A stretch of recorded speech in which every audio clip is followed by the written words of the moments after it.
की है, जो कि 11 जुलाई शुक्रवार के दिन से है। सावन का महीना विशेष मनोकामना पूर्ति के लिए बहुत ही शुभ महीना माना जाता है।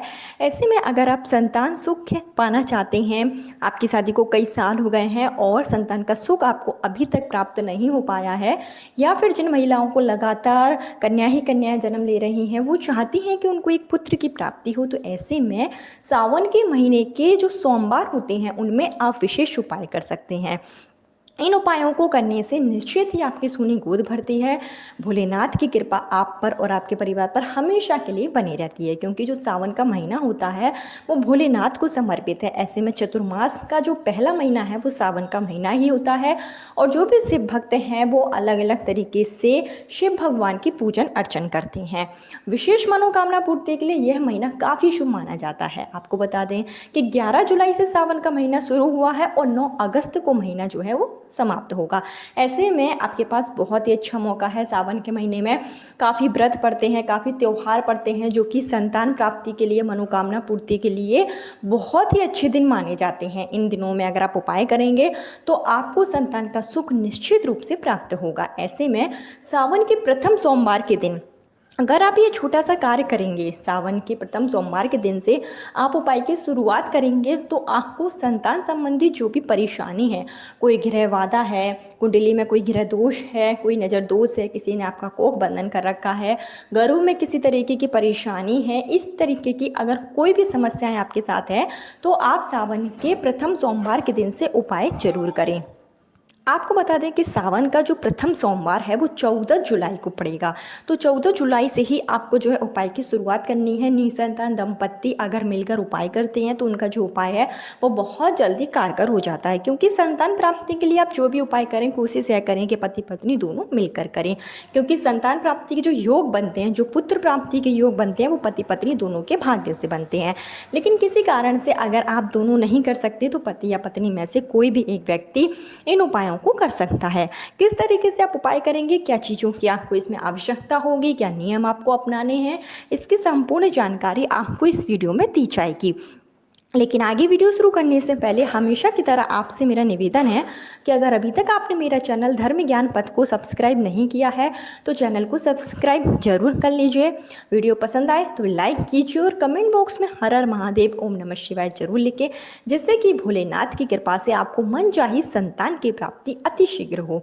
देखिए, सावन का जो दिन रहेगा, सावन के सोमवार के दिन आपको व्रत जरूर रखना है, क्योंकि सावन के सोमवार के दिन अगर आप व्रत रखते हैं तो ये आपके लिए काफ़ी अच्छा माना जाता है। तो व्रत जरूर रखें, और इसके साथ ही आप जब उपाय करेंगे तो आपको उस दिन जल्दी उठना होगा। तो 14 जुलाई सावन के प्रथम सोमवार के दिन आप उपाय की शुरुआत करेंगे। इसके लिए आप सुबह जल्दी उठें, कोशिश करें सूर्योदय से पहले आप उठ जाएं, स्नान आदि करें, साफ सुथरे वस्त्र धारण करें। इसके बाद में आपको जो है छोटे छोटे उपाय करने हैं। तो जो सबसे पहला आप उपाय करेंगे सावन के महीने में संतान प्राप्ति के लिए, वो आपको करना है हरी चूड़ियों से। देखिए, सावन के महीने में हरे रंग का विशेष महत्व होता है, चारों तरफ हरियाली होती है, हरा कलर शिव भगवान को अति प्रिय है। तो आपको जो उपाय करना है सबसे पहला वो हरी चूड़ियों से आप करेंगे, 16 श्रृंगार से करेंगे। तो 16 श्रृंगार में आप छोटी छोटी कोई भी चीज़ें लेकर आ सकते हैं, जैसे कि कुमकुम है, बिंदी है, महावर है, मेहंदी है, इस तरीके का आप 16 श्रृंगार का सामान ले लें।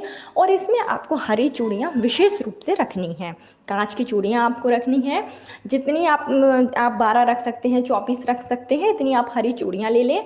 और इसके बाद में आपको जो उपाय करना है वो शिव मंदिर में जाकर करना है। अगर आपके घर के आसपास बेलपत्र का वृक्ष है तो और भी अच्छी बात है, आप बेलपत्र के वृक्ष के नीचे इस उपाय को अगर करती हैं तो संतान संबंधी सुख निश्चित रूप से आपको प्राप्त होता है।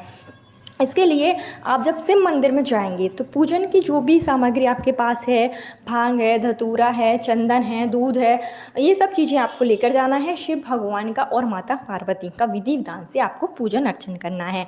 शिव भगवान पर आप इस दिन अगर गाय का दूध अर्पित करते हैं तो ये भी काफ़ी शुभ माना जाता है। इसके बाद में आप माँ पार्वती को 16 श्रृंगार की चीज़ें अर्पित करें, सिंदूर जरूर चढ़ाएं, और जो आप हरी चूड़ियाँ लेकर गए हैं वो आपको माता पार्वती को अपनी संतान प्राप्ति की कामना के साथ में चढ़ा देना है और वहाँ पर जो सुहागन महिलाएं होंगी वो चूड़ी जब आप पूजन अर्चन कर लें तो उसमें से आप 2-2 चूड़ी सभी महिलाओं को बांट दें। ऐसा करने से अखंड सौभाग्य की प्राप्ति होती है और संतान संबंधी जो मनोकामना होती है वो बहुत जल्दी पूरी हो जाती है।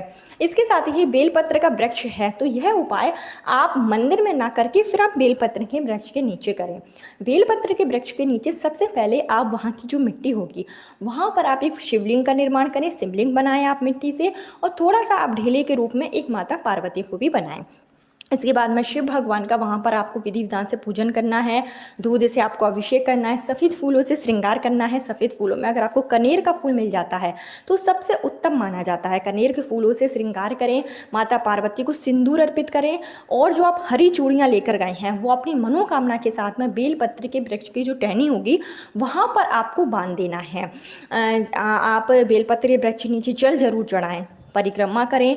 आप जो है 11 परिक्रमा करते हुए ओम नमः शिवाय का जाप करें। बेलपत्र के वृक्ष के तने में जब आप चूड़ी बांधेंगे अपना नाम और गोत्र बोलकर अपनी संतान प्राप्ति की कामना आपको भोलेनाथ से और माता पार्वती से बोलनी है। बेलपत्र के वृक्ष का जो है विशेष महत्व है, हमारे शास्त्रों में भी बताया गया है कि अगर आप सावन के महीने में सोमवार के दिन बेलपत्र के वृक्ष के नीचे शिवलिंग बनाकर पूजन करते हैं तो इससे आपके वंश की वृद्धि होती है, पुत्र प्राप्ति के प्रबल योग उसी दिन से बनने शुरू हो जाते हैं। तो यह छोटा सा कार्य आप जरूर करें। हरी चूड़ियाँ जो है बेलपत्र के वृक्ष में आप जरूर बांधें, माता पार्वती को 16 श्रृंगार की चीज़ें अर्पित करें। यह तो हो गया पहला उपाय। इसके साथ ही जो आप दूसरा उपाय करेंगे वो आपको यह करना है कि सावन के जो है अगर आप सावन के महीने में जो 16 सोमवार का व्रत है जो कि संतान प्राप्ति के रहा जाता है, तो संतान प्राप्ति के लिए 16 सोमवार का व्रत सावन के प्रथम सोमवार के दिन से आप शुरू कर सकते हैं। 14 जुलाई से आप जो है सोमवार के दिन से सावन के महीने का 16 सोमवार का व्रत मतलब उस दिन से आप शुरू कीजिए और जो 16 सोमवार होंगे वो आपको व्रत रखना है।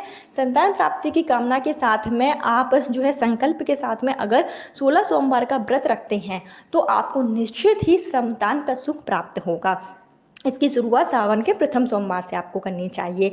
इसके बाद आप संतान प्राप्ति के लिए एक कटोरी में गाय का दूध लें, दूध गाय का ही होना चाहिए, इस बात का विशेष ध्यान रखिए। गाय का दूध लें और आपको जो है अपनी उम्र के बराबर बेलपत्र ले लेना है और इसके बाद में शिव मंदिर में जाइए। कोशिश करें कि शिव मंदिर जो है वो काफ़ी प्राचीन, अगर आपके घर के आसपास मंदिर हो तो वहाँ पर आप जाएं और वहाँ पर आप जो है बैठ जाएं, शिव भगवान से संतान प्राप्ति पुत्र प्राप्ति की कामना करें और एक एक बेलपत्र आपको दूध में भिगोना है और शिवलिंग के ऊपर चढ़ाते जाना है। श्री शिवाय नमस्तुभ्यम का जाप कीजिए, फिर दूसरी बेलपत्र आप दूध में भिगोइए और शिवलिंग पर चढ़ा दीजिए।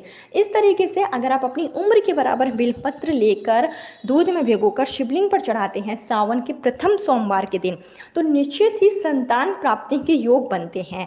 और इसके साथ ही सावन के वैसे तो आपको यह उपाय आप रोजाना भी कर सकते हैं, जैसे अगर आप रोजाना नहीं कर पा रहे हैं तो सावन में जो 4 सोमवार पड़ेंगे वो सोमवार के दिन यह छोटा सा उपाय आप जरूर करें। बेलपत्र का यह उपाय वंश की वृद्धि करने में बहुत ज़्यादा सहायक होता है, भोलेनाथ बहुत ज़्यादा प्रसन्न होते हैं, तो इस उपाय को भी आप कर लें। इसके साथ ही जो तीसरा उपाय आपको करना है संतान प्राप्ति के लिए, पुत्र प्राप्ति के लिए, उसको आप अपने घर पर ही रहकर कर सकते हैं। इसके लिए अगर पति पत्नी दोनों करते हैं तो बहुत ही अच्छी बात है, नहीं तो पत्नी भी अकेले कर सकती है कि आपको गेहूं का आटा लेना है और गेहूं का आटा आप लें और गेहूं के आटे से आपको जो है 11 शिवलिंग बनाने हैं। इसको आपको 4 सोमवार करना है। प्रथम सोमवार के दिन से ही शुरुआत करेंगे। 11 शिवलिंग आप बनाएं, विधि विधान से उनका पूजन करें, उन पर आप दूध अर्पित करें, मंत्रों का जाप करें और जैसे सुबह आपने बनाए हैं तो प्रदोष काल में आपको बहते हुए जल में इसको प्रवाहित जरूर कर देना है। अगर आप सोमवार के दिन 11 शिवलिंग बनाकर पूजन करते हैं तो ऐसा करने से भी संतान का सुख आपको प्राप्त होगा। सोमवार के दिन आटे की शिवलिंग बनाकर पूजन करने से वंश की वृद्धि होती है, तो इसको भी आप जरूर कर लें। इसके साथ ही जो है सावन के सोमवार के दिन आप शिव भगवान को खीर का भोग जरूर लगाएं। चावल की खीर बना सकते हैं, मखाने की खीर बना सकते हैं, मेवे की खीर बना सकते हैं। अगर आप सावन के सोमवार के दिन शिव भगवान को खीर का भोग लगाते हैं संतान प्राप्ति की कामना के साथ में, तो इससे भी आपकी मनोकामना बहुत जल्दी पूरी हो जाती है। इसके साथ ही जब आप शिव भगवान का और माता पार्वती का मंदिर में पूजन अर्चन करेंगे तो उस समय आपको एक लाल मौली का धागा लेना है और शिव पार्वती का आपको गठबंधन करना है। 11 बार या 21 बार आपको जो है वह मौली का धागा लेकर माता पार्वती से शुरू कर शिव भगवान की ओर जाकर यह धागा आपको बांध देना है और अपनी मनोकामना बोलते जाना है। सावन के महीने में माता पार्वती और शिव भगवान का गठबंधन करने से भी आपकी मनोकामना बहुत जल्दी पूरी हो जाती है। आपके अखंड सौभाग्य की आपको प्राप्ति होगी, आपके घर में खुशियों का आगमन निश्चित रूप से होगा। तो आप यह छोटा सा कार्य भी कर सकते हैं।